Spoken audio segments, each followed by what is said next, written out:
Mike Barclay, one stock you like at the Columbia Dividend Income Fund is Microsoft. Stock finally got through the $50 barrier last fall. How can Satya Nadella get it to a 60 handle? Well, we consider Microsoft to be a core holding for the long term, and one of the things they've done very well in the last couple of years under Nadella is pivot the company and really start to focus to where the puck is going, in a sense, and that being the cloud business.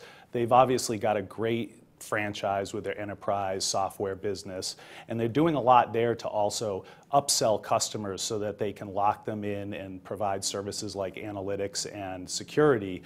But now being able to offer a cloud product, and the Azure product is very well received, is something that we view as a long-term creator of value. All right, you're also bullish on Johnson & Johnson. This stock at around $104 where it is right now is close to its all-time high, and we're talking about Johnny John. What's keeping it there? Yeah, I'd say, certainly in this market, it's the strength of its balance sheet. Like Microsoft, it's got a AAA rated balance sheet. We think that's a very important formula for long-term success. They've got a good diversified business. Obviously, they've got pharmaceutical, med devices, and consumer. The pharmaceutical business, one of the things we like about that right now is it is a little bit less exposed to Medicaid versus a lot of the other pharmas, and we think given the rhetoric that we're hearing in the election right now around drug pricing, that should help Johnson & Johnson. And then, given if opportunities arise to take advantage of dislocation in the sector, given the strength of that balance sheet, we think they'll be able to do that and continue to provide value going forward.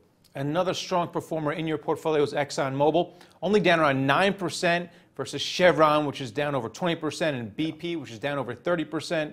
So is it the refinery business that's really helping ExxonMobil out in what's a tough time for the energy stocks? Yeah, it's been really difficult for energy, and Exxon has always been a rock in the storm. And again, this gets back to their size, their diversity, and the balance sheet, which is something you'll hear us talk a lot about with our product. But they've got the upstream business, which we know is struggling for everybody. But like you said, they've got refining, they've got a chemicals business, and that downstream business also helps mitigate some of the impact. But again, one of the things Exxon has done very well over time is in times like this, and if energy prices stay where they are, there's going to be a lot of pain. They're going to be one of the ones that are going to be able to go out with that AAA rated balance sheet and take advantage and pick up assets or companies at good prices for the long term. All right, and speaking of pain, it's really been painful for the bank so far in 2016. You like JP Morgan.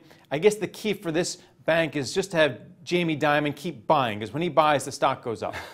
Yeah, well, Jamie's a smart guy, so there's nothing wrong with following that. But again, you look at the franchise that he's built under the JP Morgan umbrella, and you've got 4 terrific businesses, whether it's asset management or the retail bank, and there's a lot of strength in that franchise. And you hear them talk about what they can offer to their customers, whether it's the individual all the way up to Fortune 100 companies, and that's really important. And they've built a very strong balance sheet. They're sitting on $350 billion of capital. They've got $650 billion of cash and securities. And so it's, you're not always going to hear the good story out of JP Morgan necessarily at the, things like their analyst day. They're going to give you reality. They're going to give you good disclosure around that. And that's one of the things we really like about this company is it's built for the future. It's got a great balance sheet. And when you talk to them, you're getting some of the best information you can get in the banking industry. And we really like that.